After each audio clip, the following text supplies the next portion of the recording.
E agora a gente fala sobre política, faltando 20 para as 8. Francine Ozen, do Partido Novo, foi empossada ontem ao cargo de vereadora na Câmara de Joinville. Ela substitui o vereador Alisson Júlio, do mesmo partido, que solicitou o afastamento de 30 dias para cuidar da saúde. Francine é a primeira suplente do partido e na última eleição ela conquistou 2.390 votos. Com a posse da Francine, a Câmara de Joinville agora passa a contar com 3 mulheres vereadoras.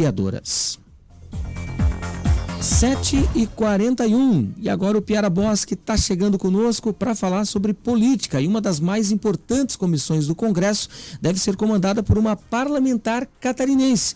É isso, Piara, bom dia, bem-vindo. Marcos, bom dia Fernando, bom dia ouvintes da Jovem Pan Joinville.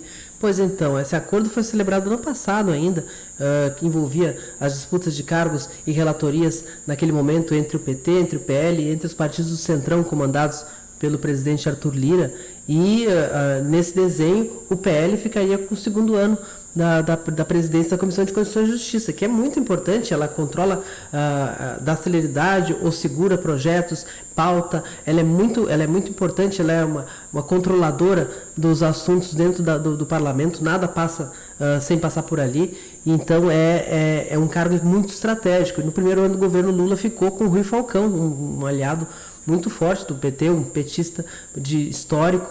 Então seria uma virada ao contrário, assim, esse Carolina de Toni, que segundo o levantamento do Congresso em Foco, que a gente citou aqui no final do ano passado, sobre o ranking de governismo, conseguiu o percentual mais baixo, né, de votação a favor em projetos que tinham interesse do governo, não necessariamente do governo, mas ela teve só 16% de votos nesse tipo de projeto, e então seria certamente uma dor de cabeça. Ela tem perfil, ela é jurista, né, ela é advogada, e teria perfil para comandar a comissão, mas tem outros interesses, não só do Planalto, mas do próprio Centrão, que fez o acordo lá atrás, mas os partidos estão de olho nessa vaga aí, porque realmente ela tem bastante impacto na condição da Câmara dos Deputados.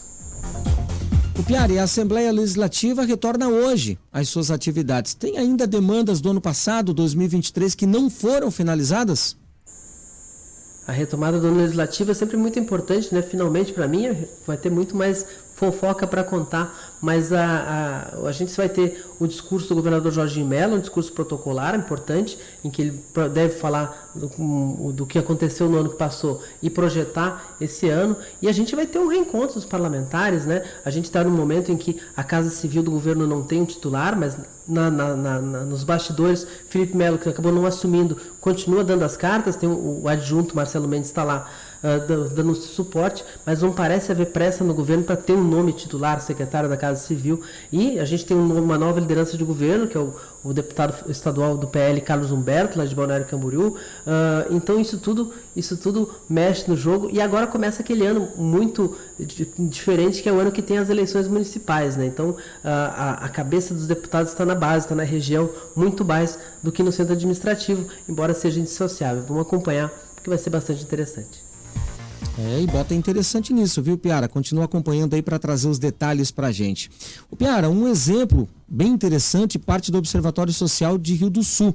Visando as eleições, né, essa entidade vai fazer cursos de qualificação para preparar os pré-candidatos a vereador. Como é que você está avaliando essa medida, já que poucos partidos, né, o Piara, focam nessa qualificação?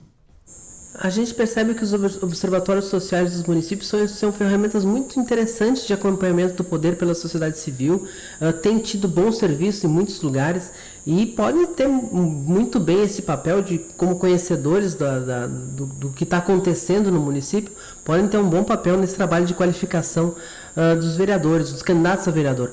Existem muitas iniciativas para a capacitação desses vereadores, alguns feitas pelos próprios partidos, que têm as fundações partidárias que teriam, a regra seria de que serviam para isso, mas fora dos partidos a gente vê movimentos ligados a empresas, os Renova BR, os RAPs, esse tipo de coisa, e essas iniciativas dentro da sociedade civil também, tem uns cursos também promovidos por pessoas mais ligadas ao marketing. Eu acho que é interessante assim, olhar com quem está falando, qual é a credibilidade da instituição e dos profissionais que dela participam, e no mais eu acho assim, qualificação nunca é demais, e ainda mais para quem vai cuidar das coisas da cidade. É verdade, qualificação e conhecimento nunca é demais. O Piara, um grande abraço para você e até amanhã.